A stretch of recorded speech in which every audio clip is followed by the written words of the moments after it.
I found something new on Google Earth Pro today, and it's a pretty incredible find, not only for what it is, but it shows that a certain technique that I have been talking about is being used to hide things from you. There are time layers on Google Earth Pro. There are resolution layers on Google Earth Pro. And there's also things that are hidden based on perspective, the angle at which you're looking at, the camera angle. And in this particular case, the first two apply.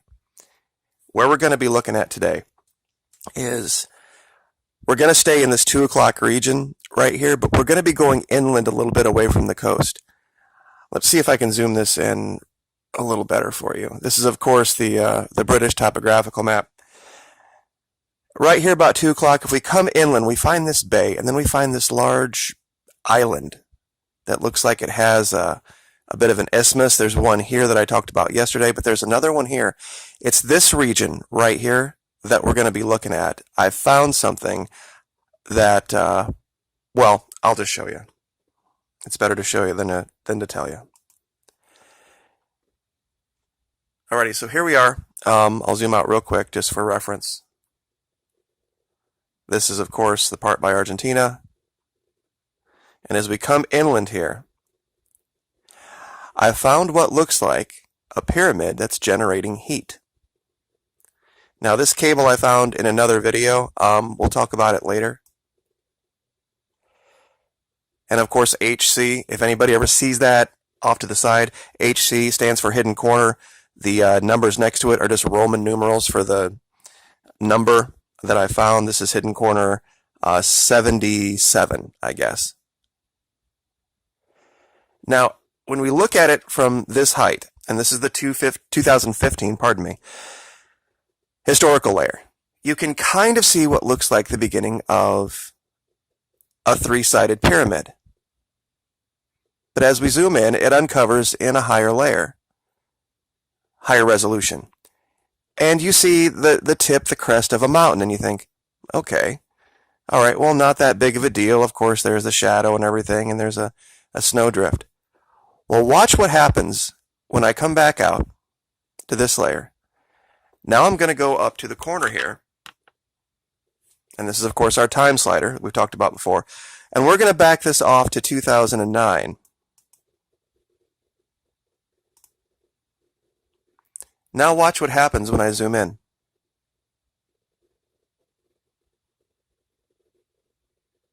See the difference? You have a very clear image of something that is, to my mind, I'm 99.9% sure. This is a pyramid. It's below the ice. It's generating heat for some reason, causing melt. And it's probably going to uncover at some point. And I do wonder at times why there's no imagery from 2017 or 2018. I'm wondering. The farthest back you can really go is 2016. And at that layer, there was a lot of stuff being redacted and very little high res in 2016. You have to go back this far to get at least that year's high resolution, whatever they had available to them at the time. But sometimes it's not in what you see, but what you don't. In this same region, I found something, and this is a tough one. This is going to take me a minute to get the camera right, so please bear with me, indulge me. The patience is going to be tough. As you zoom in, you don't, of course, see anything at this layer, but of course we open up the 2012 layer, and it pops up in high res. Now, you've got to tilt the camera. And what you begin to see are these evenly spaced ridges through the snow. I've made allegation that underneath there might be some type of a dome, an ice dome, because of heat underneath. If there was this miles thick ice sheet, that maybe it had created these places where you could possibly be living underneath there. Of course, anything like that wouldn't be perfect, and it would have its own flaws and faults. And what I've found is maybe a couple of those faults in the ridges. Here's one of them here. And like I said, you have to be zoomed in and be looking for something very specific. Here's number 2. Number 3. And let's see if I can find number 4 off in the distance here.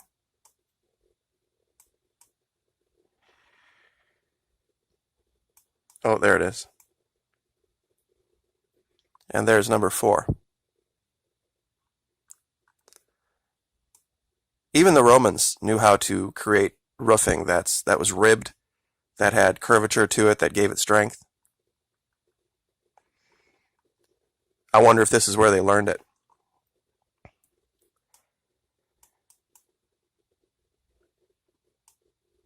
Now, 1 second here. There's 2 different areas. This one and then down here. Now, we've been here before.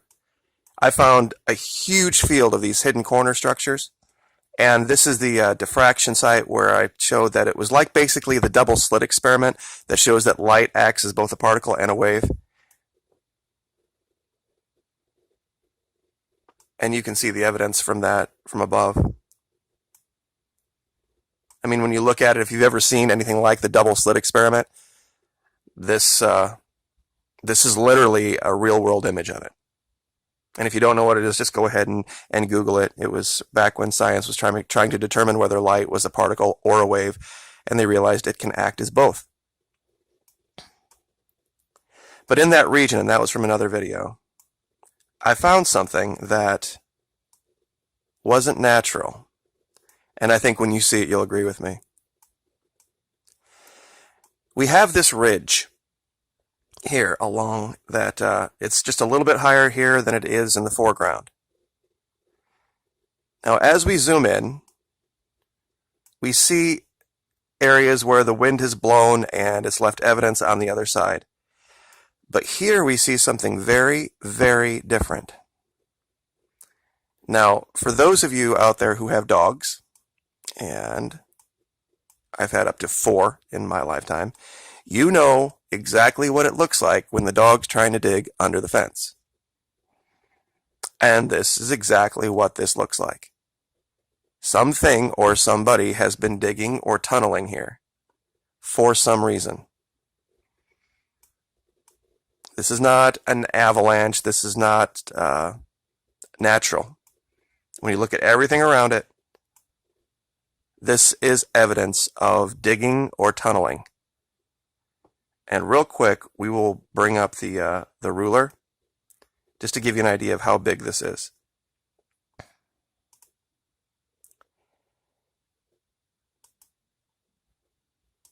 Let's go to feet. 400 feet across. And altitude's going to be a tough one to measure, but we'll measure from front to back here.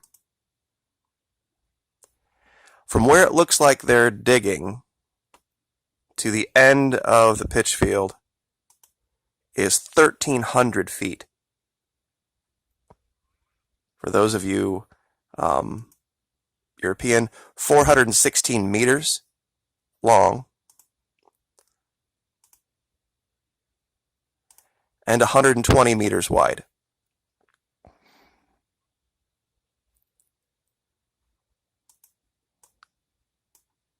And you can see this even from a distance, that this is very, very different than what's around here as you go along this ridge. You see evidence of the wind blowing over rocks and leaving different evidence of that. But that's digging. We used to have well, I should say we still do. I used to watch daughter's dogs. We had Bichon Frises, and they love to tunnel. They are digging machines. And I used to see this by the fence all the time. All the time. So, just saying, sometimes real-world experience can apply. And over here in this region, we see this as well. It's a 90-degree corner. It shows that this was a construct. It shows that at some point in the past, hand of either modern man or hand of ancient man did something here. to create this. And when we zoom out, when you look at everything else I found in the region, all of these hidden corner structures, they're just one after the other after the other. And I'll show you an example real quick for those of you who haven't seen the other videos. It's this. It's what when I first found it, I couldn't think of a better way to label it. It's a corner and it's hidden. So HC, hidden corner. And I started labeling them, and at the time I had no idea how many I was going to find.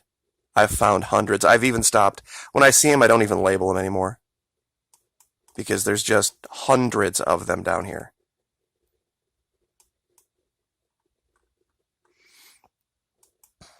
And in this region where that digging was, I did find something that looked like a natural entrance cave.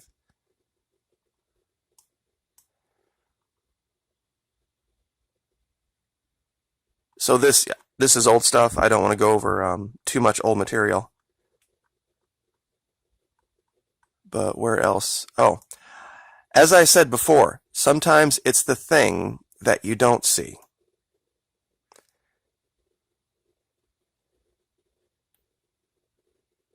Now here we have, once again, what looks like a perfectly three-sided pyramid.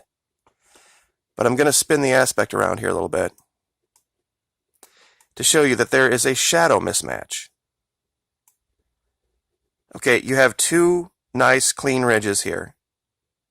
And then all of a sudden, and you have the peak, but you see other things here that don't appear here. You see this giant drop-off. There's no giant drop-off here. And then this is the first time I've actually found this. It's a double hidden corner. One here and one here below it. So clearly they're trying very desperately to hide, cover up, and they're just missing. Now here, they don't uncover this one in high res, but look at the peak. You would think with the wind over the thousands and thousands and thousands of years, there wouldn't be these sharp peaks if they were natural. Not like this. You'd have, of course, peaks coming to a point, but this is just out of like Lord of the Rings.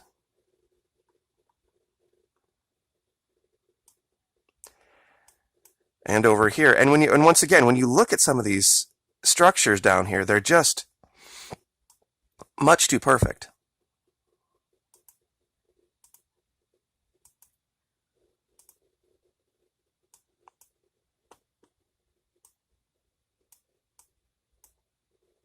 And look at these drop-offs. You have these super sharp peaks and then these 90-degree drop-offs.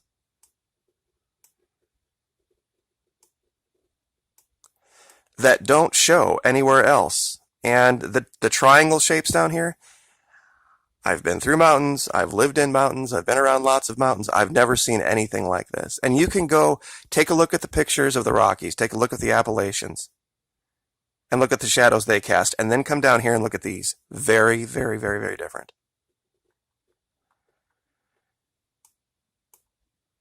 All right, I think there was one more thing I wanted to show you. Oh, yeah, this thing. Once again, out in the middle of nowhere, this perfectly clean white sheet of snow, we see evidence of some type of a structure, some type of building. You can almost see the side of it here. And just to the side of it, it's very faint. But right here is evidence of one more of those cable lines. Up here you can see the tracks from the snow, how they're curved from the wind. This is not curved. And I'm going to do more investigation to find out where that thing goes.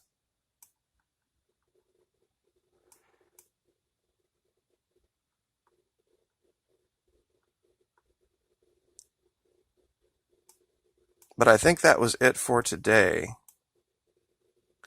Yeah, we covered the pyramid, the cave-ins, the strange shadows, the double hidden corner, the hidden structure,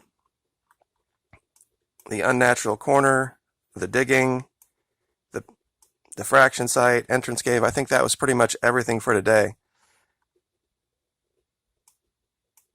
But once again, thank you guys so much. I appreciate it.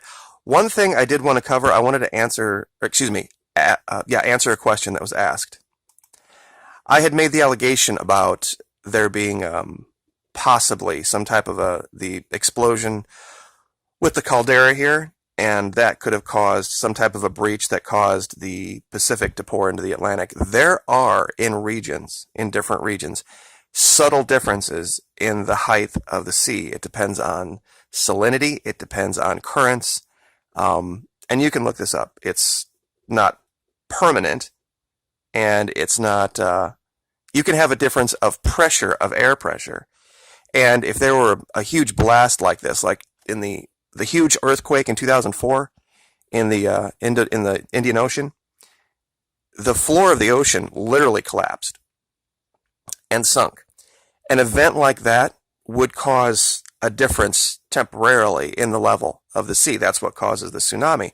So a massive event like this, where this thing blew, all it would take is the water to start flowing, and once it had a breach, even if this area only right here was lower, temporarily, once that started flowing, it would have just fed on itself. And like I said, even air pressure can do this. We see, one second. Like this is the Fraser River, this is the Salish Sea. There's all sorts of pictures of this you can find online where there's two bodies of water that meet, that don't mix. And I've been in boats before that when you read your altimeter, you were 20 feet above sea level. It depends. There is a mean sea level. Absolutely, I'm not denying that that's the case. But it leads to things like this.